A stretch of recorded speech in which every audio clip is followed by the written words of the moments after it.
Good afternoon, everybody. Welcome. My name is Luca. I work with the American Red Cross. Everybody knows what the American Red Cross does, correct? No. Yes or no? No? Yes. Okay. Yes? Can you give us some examples? What do we do? What? My partner is giving blood. Okay. Ever so often. Yeah, we collect blood for Yeah. those who wish to donate. And if you are a blood donor or if you were a blood donor, thank you very much. What else do we do? Disaster relief. Disaster relief. With a little bit of a heavy heart, but of course, are you all aware of what happened yesterday in Edward Street? Yes. Yep. So we were there yesterday around midnight. 3-month-old child was hospitalized from that fire. Yeah. The family lost basically everything, and we were there helping them out. A little bit of financial assistance, food, clothing, a little bit of help them connect with medication. The 3-year-old, thankfully, the Hampton Inn Hotel and Harrington Hospital were able to put us in touch with some people who did have baby formula. Mm-hmm. So fortunately, we managed to find baby formula for that 3-year-old. But yeah, we do a lot of disaster relief. Small disasters, like single or multiple family fire, and larger disasters like what you see happening, tornadoes, wildfires, etc. Correct. What else do we do? Years ago, but this is a long time ago, we went to the Red Cross and got our vaccination. Yep. But that was in Germany. Yes. We do vaccine clinics, correct? Yeah. Mm-hmm. We did a lot of collaborated with the state of Massachusetts during COVID to set up some vaccine clinics. We do a lot of stuff before a disaster happens, such as education. All of that we just call basically preparedness, helping people be prepared. So today what we're going to talk about is just a few steps that we can all take to be a little bit better prepared, and we're going to sort of promote our smoke alarm installation program, where we're partnering with the Southbridge Fire Department to go out and install free smoke alarms in the community to anybody who needs them. So we're going to look at some preparedness essentials and what you can do to better prepare yourself, your loved ones, your family for small and large disasters. Okay, so let's talk about Southbridge, for example. How many people live in Southbridge? Oh, sorry, not amongst you. I mean in total. What's the population of Southbridge? 16,000. Sorry? 16,000. 16,000. And between fire department, police, and EMS, approximately how many first responders do you think there are? Not enough. Sorry? 100? A little bit less, closer to 80. So is anybody really good at math? No. What's 16,000 divided by 80? Not enough. Not enough. Right, yeah, exactly. So you don't want to wait for your first responder. You want to be the person who's like, hey, you know what? I'm prepared. I'm ready. I got stuff. I got a plan. I can maintain myself informed, and I can be prepared when something happens. Because stuff will happen. What sort of stuff can happen? Give me an example. Fall. Small and large disasters. If you fall. Yep, that's definitely a disaster. Weather disaster. Weather events. Winter coming up. What else? Fire. Fire. Flood. Like what happened in Leominster back in September. Oh, Yeah. CO2, carbon dioxide. Absolutely, carbon monoxide leaks.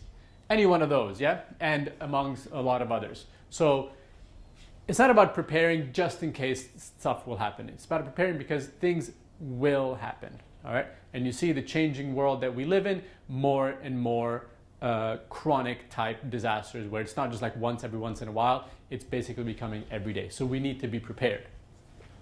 And we're going to talk about 3 steps in which you can be prepared. And we talked about why do you want to be prepared? Because you don't want to wait 200 to 1 for your first responder. Be one of the 200 people waiting. You want to be one of the ones who's already prepared.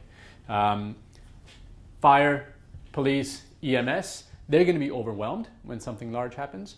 The roads may be closed, right? The roads may be flooded. There may be other obstacles that prevent them from getting to you on time. All right, so you don't want to wait. You want to be ready before. And we're really going to go through 3 basic steps on what you can do to be prepared. Number 1 is get a kit. 2, make a plan. And finally, maintain yourself informed. So let's start with the first one. What do we mean by get a kit?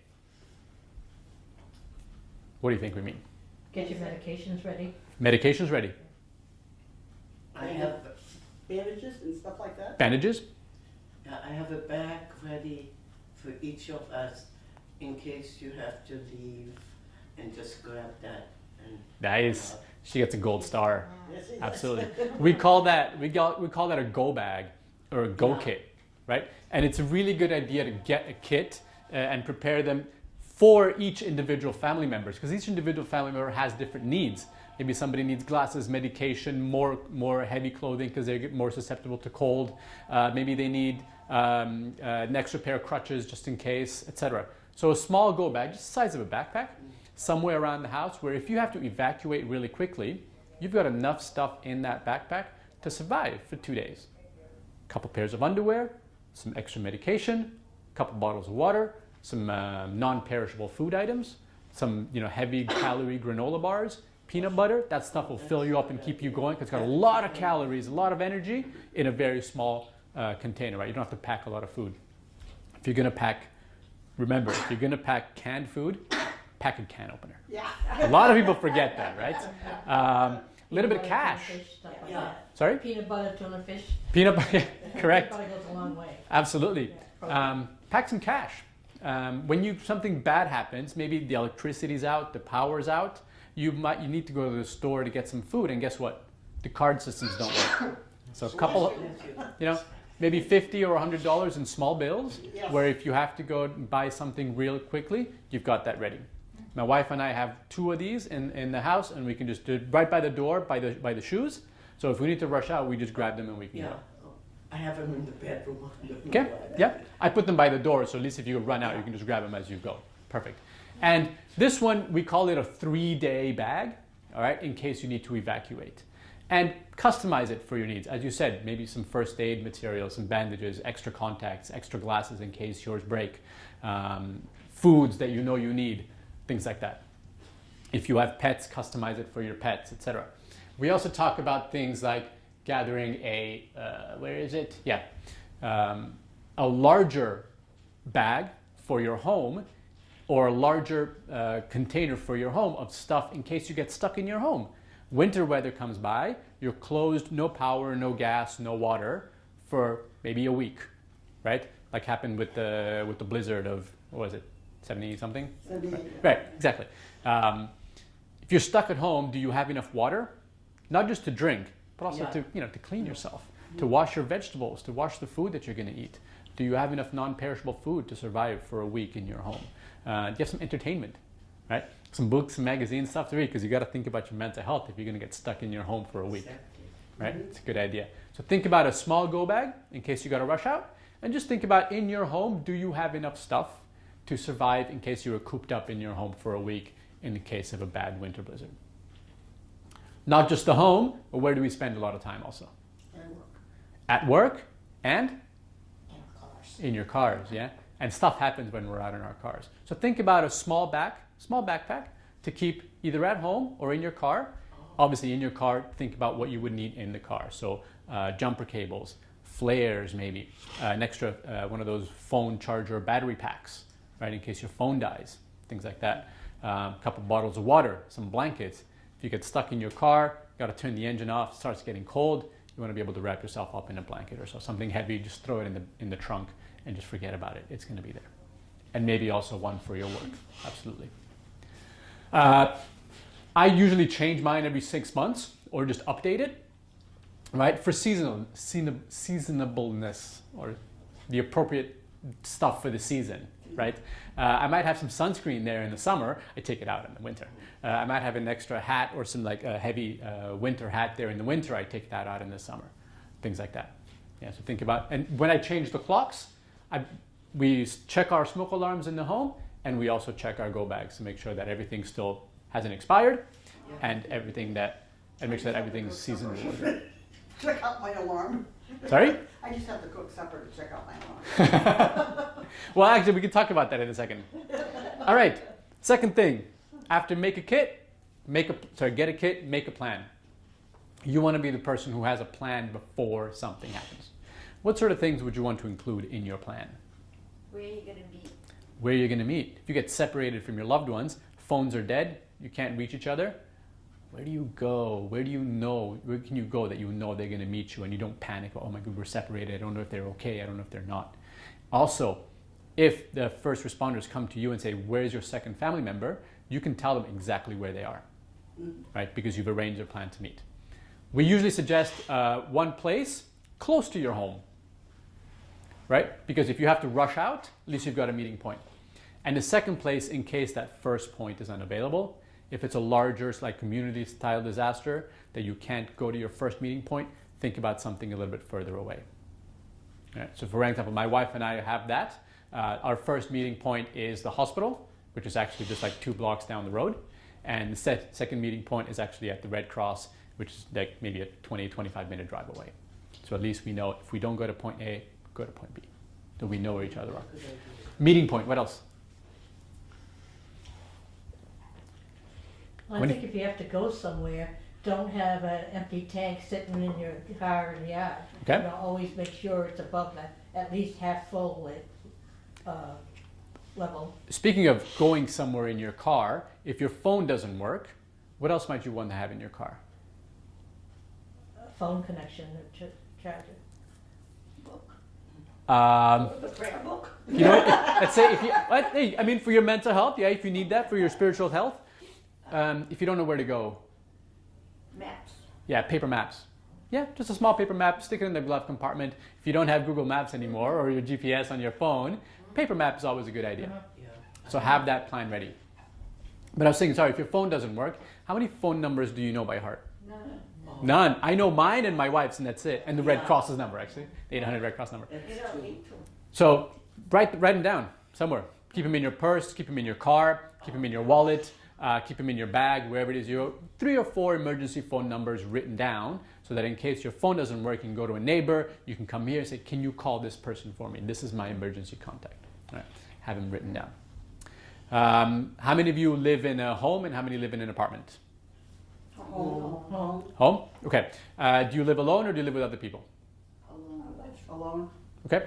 For those of you who live alone, I would definitely suggest practicing right away your home fire escape plan. Where's your first exit? Where's your secondary exit in case your first exit isn't available, in case the fire is, for example, at your front door? Where's your secondary? With your family members or other people that you live with, same thing. We can actually provide a little map that you can stick onto the fridge, and you can draw the map and twice a year practice it. You know, and think about it. Where's our escape plan? How do we get out? You don't want to do that for the very first time when you're in a panic, when you're in a stressful moment. So practice that beforehand. Yeah. Yeah. And Guy says, you want to go down the rope? The rope ladder. Well, no, I put a rope in one of the cabinets, Okay. but at my age, he doesn't think that would be a good idea. But he hasn't gotten a rope ladder, then we're in the second story. Okay. Do you have a fire escape? No, No? Okay. so that's why I put the rope in. Gotcha. But it was there for many years, and he said the other day, that wouldn't work for you. Okay. I haven't tried it. I put gloves with it and that, but when you're in your 80s, you don't do it so. Yeah, the idea is just to have a plan. In Yeah. case something happens, don't be the person who's like, oh, what do I do now? Well, guess what? You've already made a plan. You've practiced it every 6 months. Not practice, even just review it. What's our plan? What's our meeting point? Do I have some phone numbers written down? Yep, sure. Okay. Something that happens, you go, wait a second. Okay, I had thought about that. I can't go there because that's going to be dangerous. Let's go over here. All right, so think about making that plan. It doesn't have to be like a 3-page plan, just like half a page, a couple of lines, places to meet, phone numbers, etc. We talked about where to go, some records in the go bag that we have just out by our front door. We also have important records like copies of our driver's licenses in waterproof plastic containers, of course, copies of our home insurance, copies of our car insurance, just in case, things that you might need in case something bad happens and you don't want those documents to be getting lost. In that plan, you might also want to include some emergency phone numbers that are not family members, like maybe the senior center, the police department, fire department, etc. Either the emergency number or the non-emergency phone number. On the Red Cross website, you can download these for free. These are the contact cards. You can make your own if you like, yeah, but these are already printed out for you. You can download and print them. And there's a website called Safe and Well, where when something bad happens, you can go to that website or that app and mark yourself as safe and your loved ones and family members can go to that same app and check, hey, I know something's happening in Southbridge. Is my family member safe? And they can see your name there. Mark yourself as safe. Most people can do, you can do that on a lot of social media apps nowadays if you guys use them. Get a kit, make a plan, and number 3, stay informed. How can we stay informed? The radio. Radio? Phone. Yeah. Phone, absolutely. If your phone doesn't work, if your radio's out of power or you have no battery, you might want to think about getting one of those hand crank radios. Yeah, you crank them for a couple minutes and all of a sudden they work, and you can keep that going for a little while, and that'll definitely keep you informed. You can get them fairly cheap at Home Depot or Lowe's or any hardware store. There's also what's called the Red Cross Emergency app, which I'll show you in just a minute, which again is just an app on your phone that you can keep track of local and national disasters, what's going on, up to the minute weather updates, etc. So you can always keep track and stay informed of what's going on, because that's going to be very important. You want to stay informed of what's going on outside, but also what's going on inside your own body. Yeah, in terms of stress, in terms of your emotional health. All right. Recognize when you're starting to get stressed. Recognize when your family members are starting to get stressed. And in that go bag we talked about, maybe have some material that you can use as a de-stressor. Either a game, a deck of cards, so you can just like take a moment to just like play a game and take some of that pain and that emotional stress away. All right. And start to look at those situations, especially if you get cooped up in your own home for a long period of time, right? That affects us. Like, during COVID, me and my wife, I love my wife, but 10 days in the same house, just she and I, oh my goodness, it starts to affect you, yeah. You only had 10 days, we had 2 months. Well, 10 days that we were stuck at home because we were both, one of us was positive, Yeah. right? So I had to like quarantine in like a small section of the home, and it was not fun.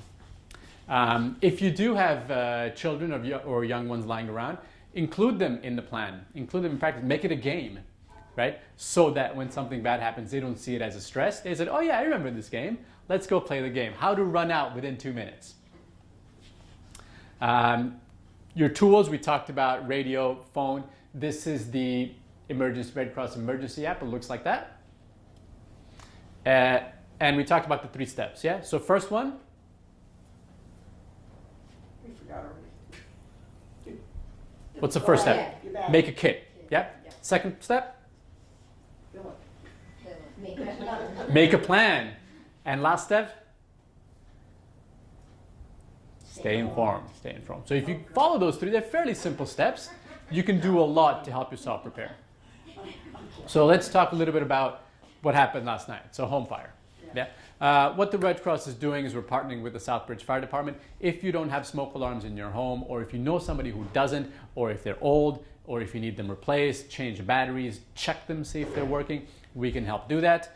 We have some contact cards over here. Just give us a name and phone number. We'll reach out to you. It'll probably be the first week or second week of December. We'll make it like a large one-day blitz. We'll go out through the community, install, check, and refresh a whole bunch of smoke alarms. So let us know if you need them. And we can do just a regular, this is like a 10-year smoke alarm, so you don't have to worry about it for 10 years. We do carbon monoxide alarm. Again, this is all entirely free, right? Carbon monoxide detectors. If anybody's hard of hearing, we can do bed shakers.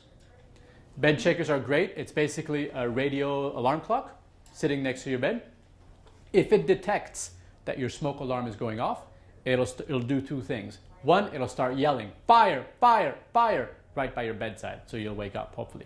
Secondly, it's got a hockey puck sized item attached to it that slides either under the mattress or under the pillow. I usually put it under the mattress because it's a bit more solid. The pillow just moves around a lot.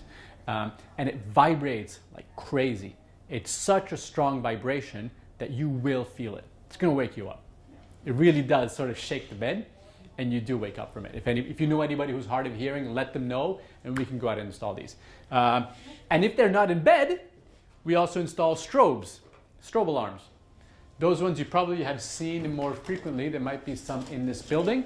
Yeah, there are some here. Yeah, it's like very bright flashing lights that in case you're like cooking or you don't hear the alarm, right, you'll definitely see the light flashing.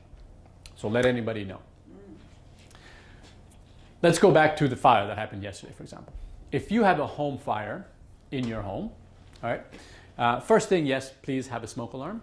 And if possible, I would definitely recommend getting a couple fire extinguishers, right? And practice using them. You don't want the first time that you use them to be the moment where you have to, because you might be panicked. Yes? Yeah, I saw this online the other day under fire protection. Okay. Is it advisable to buy one of those things you see online? They call them a fire blanket. So if you Yes. have a stove fire, Absolutely. it smothers it right Oh, away. yeah. Yep. So that would be a safe thing to have. Absolutely. Fire blanket, keep some baking soda very close, Yeah. right? So you can like smother the fire if you need to. I have 4 fire extinguishers in the home. One in each bedroom, one in the kitchen, and one by the entrance. Again, if I need to get out and it's a small fire, and then get out. Right, why not? Another question. Yes? If we have old fire extinguishers in the house. Yep. And they're dated, they're not good anymore. They're not. Especially, so Filter? most of them have a gauge Mhm. where you can tell if it's still good. If it's no longer in the green, if it's in the red, then they're probably not Do you good. have to just throw it away, or do you refill Bring them it? to the fire department. The fire department will take The fire care of department that? will recycle them. In some cases, they might be able to help refill, Uh-huh. but that's individual fire departments have the individual rules. I don't know what Southbridge does, but that's the best way to recycle them at the fire department.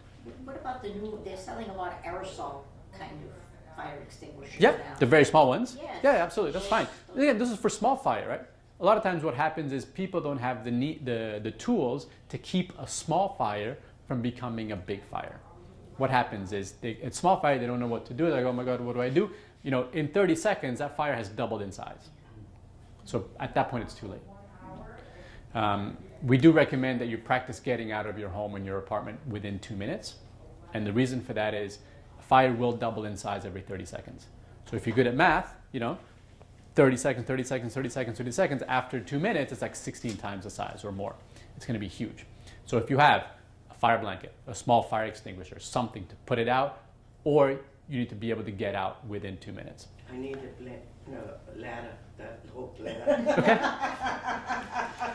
Okay, so what happens if you're stuck? If you can't get out, what do you do?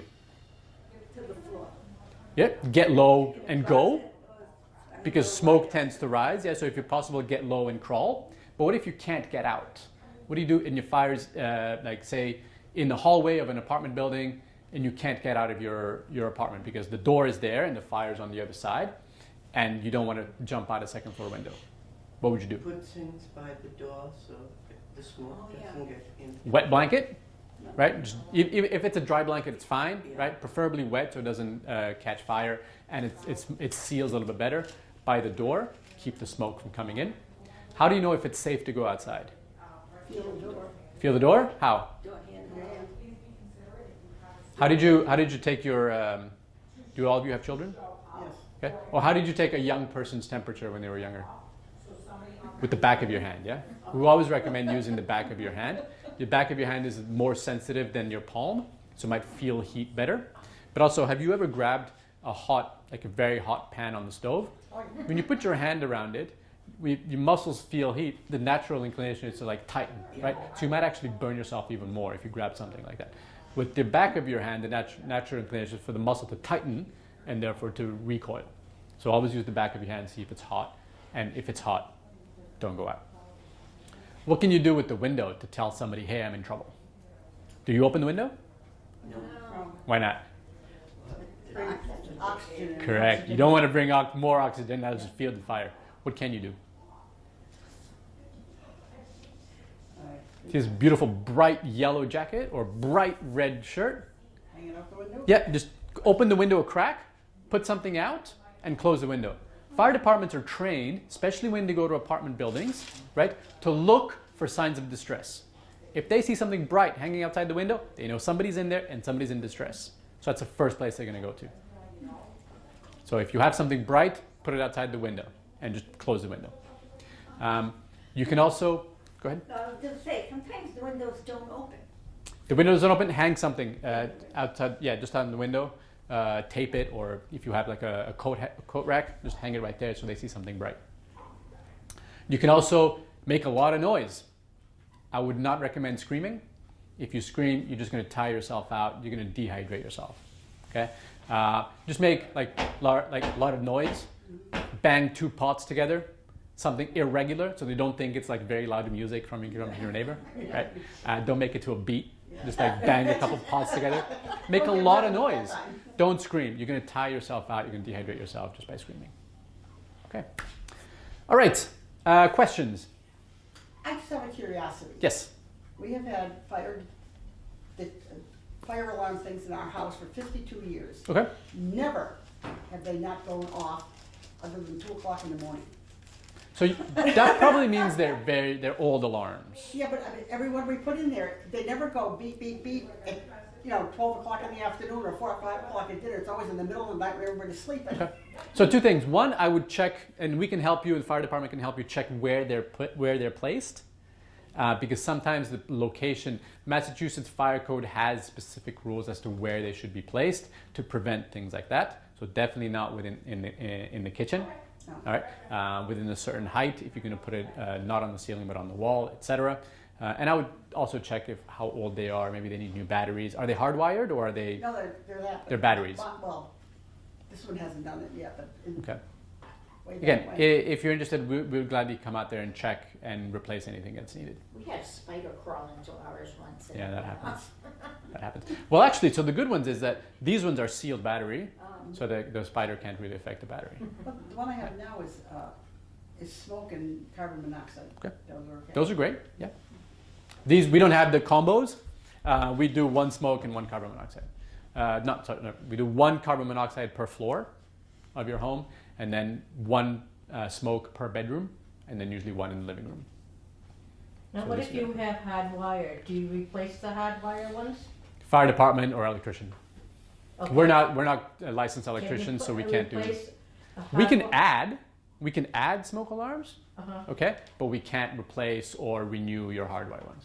Okay, so can you take the hardwire away and put the battery one there? Because I have heat in my ceilings. I have wires in my ceiling. We would not do that because that would be against Massachusetts Fire Code. Uh-huh. If it has a hardwired, it has to be hardwired. Okay. Yeah. So you don't have to have them up. You can have them over door like this, right? Because I had Yes, cables in my ceiling? correct. Yeah. Okay. absolutely. I've got a smoke alarm and it's too high for me to reach, Okay. so I can't replace the battery. So, well, 2 things. One, how can you test a smoke alarm that's on the ceiling? Get a ladder.